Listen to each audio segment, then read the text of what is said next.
Hola, bienvenidos una semana más a nuestro canal con Penny. Hola. Que está hasta las narices de mí, pero que luego no se va a separar.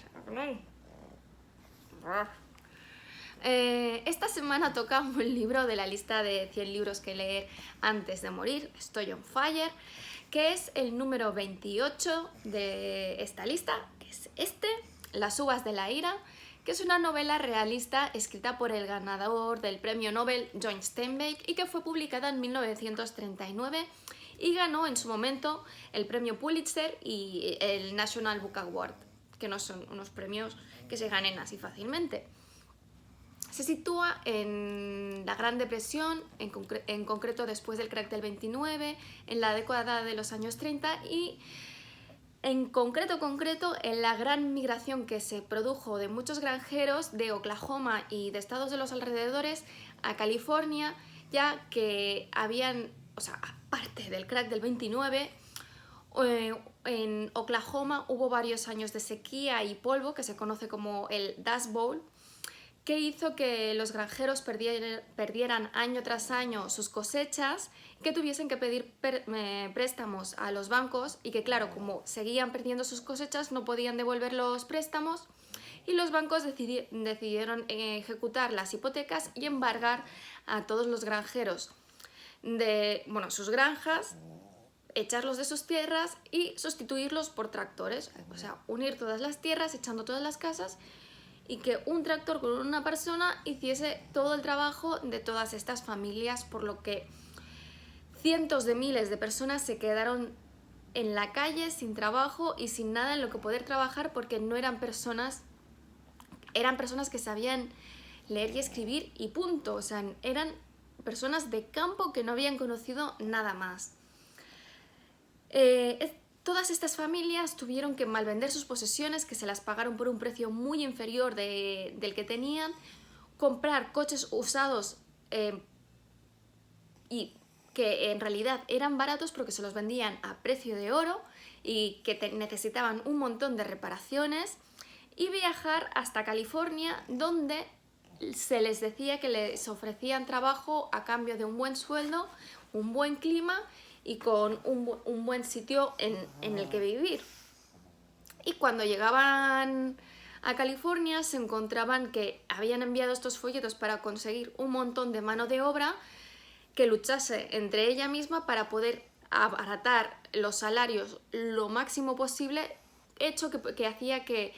las pobres personas,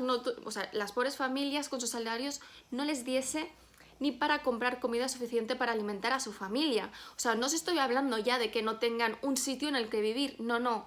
Es que el dinero que ganaban no les daba ni siquiera para comprar comida. O sea, y la ayuda gubernamental que hubo en ese momento fue pues bastante pésima. Steinbeck hizo una profunda investigación de este momento histórico y entrevistó a muchas personas, especialmente a una que pasaron por toda esta situación de la migración desde Oklahoma hasta California, que perdió muchísimo y muchísimos familiares que perdieron por el camino, y así denunciar, o sea, es un libro de denuncia, la injusticia económica que se vivió y reivindicar la dignidad humana de las personas que se vieron en esa situación degradante que los californianos aprovecharon. Y es que, aunque el gobierno federal intentó hacer algo a través de lo que se conocía como el New Deal, no fue suficiente porque, primero,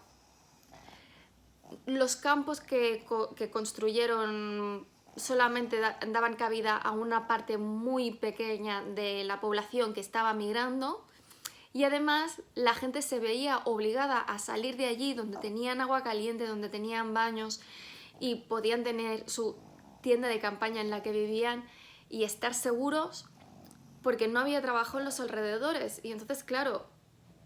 el gobierno lo que no les proporcionaba era comida, y si no les proporcionaba comida no podían permitirse quedarse allí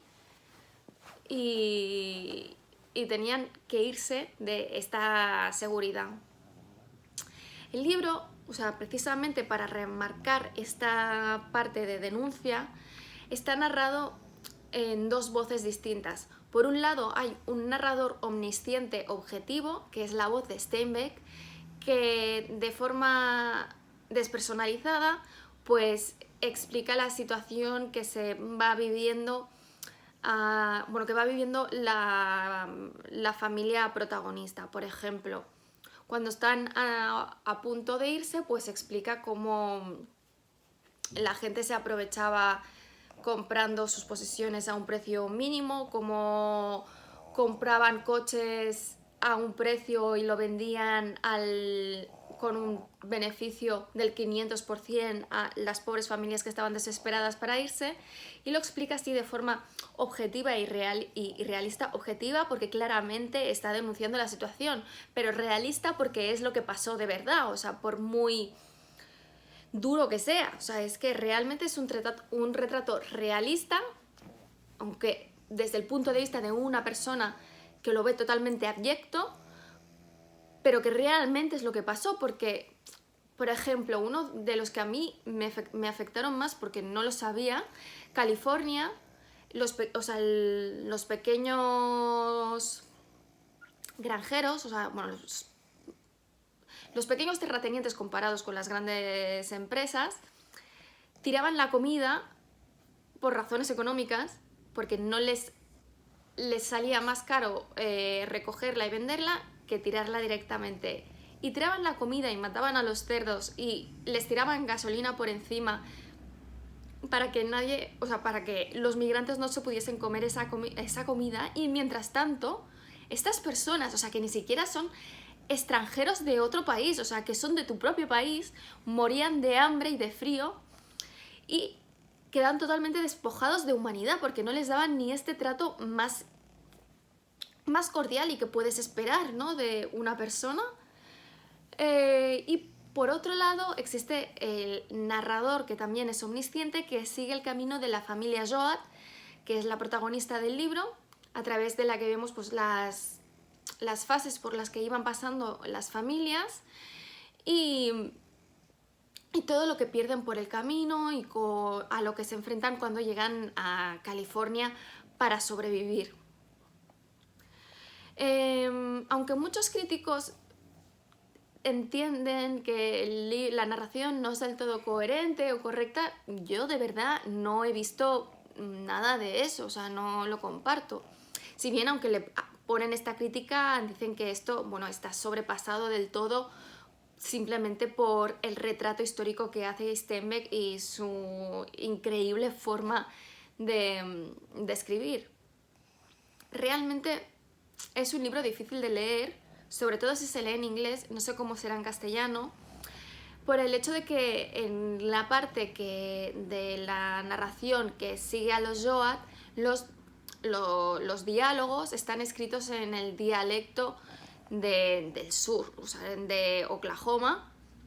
que cambia muchas palabras y por lo tanto, sobre todo al principio es muy difícil de entender, porque por ejemplo, pretty lo escriben purty, ¿no? Y cosas así, y todas las palabras están cambiadas y la verdad es que iría bien que hubiese un glosario en el libro que te dijese a lo que equivale cada palabra, porque yo hay cosas que no llego a saber en ningún momento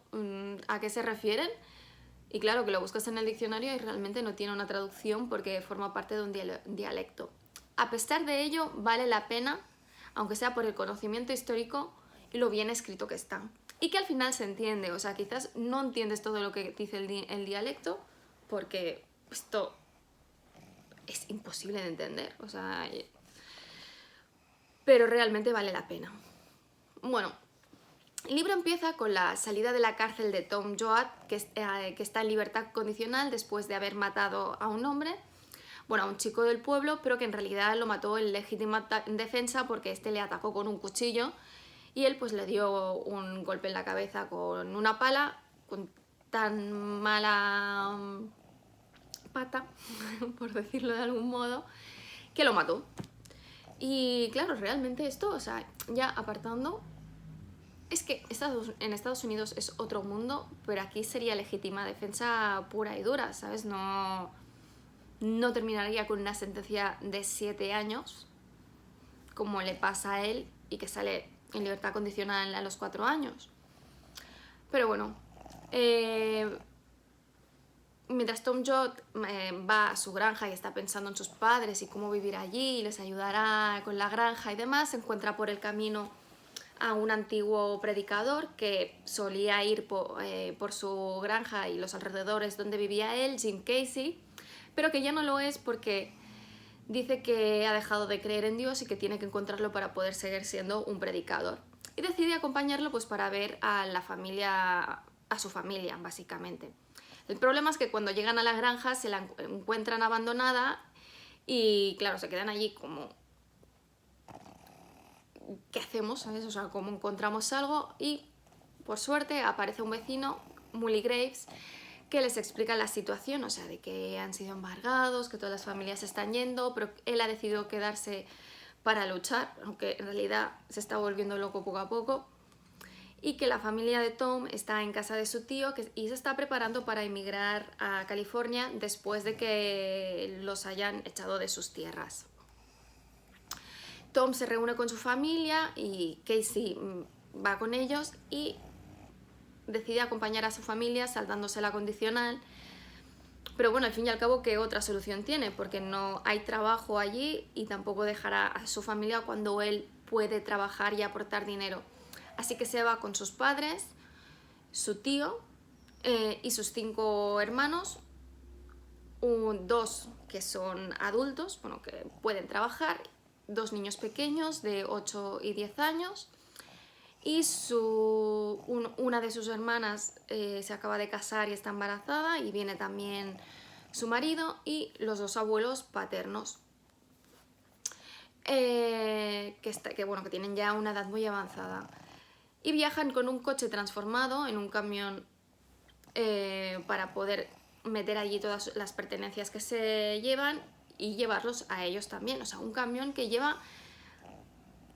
¿a cuántas personas? O sea, a como 11 personas. O sea, imaginaos, con unas... que es un camión viejo. ¿Cómo puede tirar ese camión? O sea, está destinado al fracaso, eso está claro. Y es la situación en la que se encuentran todos.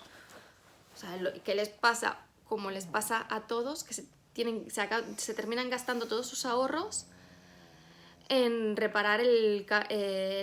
coche o el camión con el que están viajando, cuando al fin y al cabo solamente están haciendo 2000 millas, o sea que con un coche en buen estado no tendría que ser ninguna dificultad, o sea, sería un viaje largo en los años 30, pero no tendría que presentar ninguna dificultad. Además, como os decía que les había pasado a las familias, han vendido todas sus posesiones a un precio ridículo porque no les quedaba otra. O sea, si no se lo compran a otro precio, más vale venderlo a una 10ª parte de su precio real que no venderlo por nada y dejarlo abandonado en una casa que tirará luego el banco. Y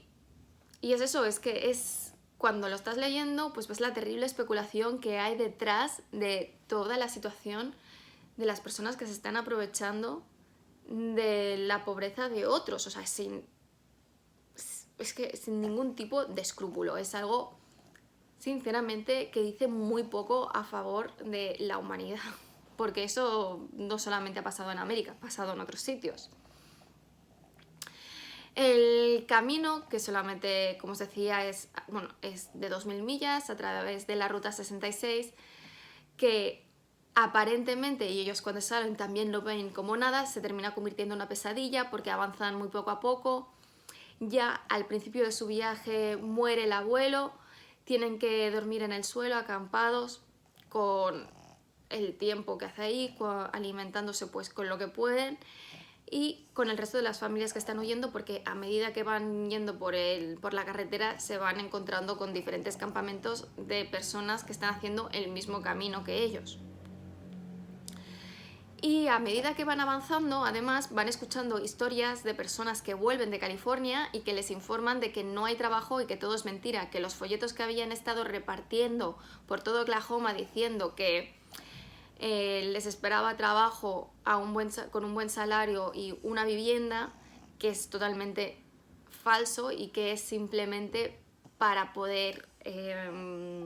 contratar a las personas al mínimo precio posible, porque siempre habrá alguien que trabaje por menos porque tienen que alimentar a sus hijos. A pesar de ello, al principio los Joad pues no se lo creen y se imaginan a California como el paraíso que resolverá todos sus problemas y en el que serán felices, que encontrarán un montón de trabajo, que solamente llegar allí pues no pasa nada si llegan sin nada, porque encontrarán trabajo enseguida y se podrán comprar una casa, bueno, pues lo que espera cualquier migrante y más dentro de su propio país. Pero a medida que van pasando, pues cada vez se van desilusionando más. De hecho, el hermano mayor, Noah, decide irse. O sea, cuando están acampados al lado de un río, se va directamente. Dice que vivirá del río y de lo que pesque para no ser una carga para su familia. Y cuando están antes de cruzar la línea del estado de California, cuando no les queda prácticamente dinero, muere la abuela, y cuando llegan allí, pues para poder enterrar a la abuela, que en realidad la entierran como una mendiga, o sea, no pueden permitirse pagar el funeral, se quedan prácticamente sin dinero y tienen que vivir en un campamento a las afueras de las poblaciones en el que no hay trabajo y que viven allí de cualquier manera, porque además la policía cada cierto tiempo pues les quema el campamento entero. También hay milicias de californianos que van allí a darles palizas y amenazarlos, o sea, porque los ven como seres inferiores y como ratas, y que eso pasó de verdad, o sea, no es una dramatización por parte del escritor, es muy fuerte. Y aunque consiguen entrar en una de las estaciones gubernamentales, solamente se pueden quedar allí un mes, porque luego como no encuentran trabajo, no pueden se quedan sin poder comprar comida y tienen que salir de allí. Y bueno, es lo que os digo, o sea, este libro está muy bien porque es un trabajo antropológico y histórico increíble y que os recomiendo muchísimo. Y bueno, eso es todo. Espero que os haya gustado. Si es así, dadle al like. Si no, dadle un like. Y si no estáis suscritos, suscribíos, dejad comentarios. Y nos vemos la semana que viene. Adiós.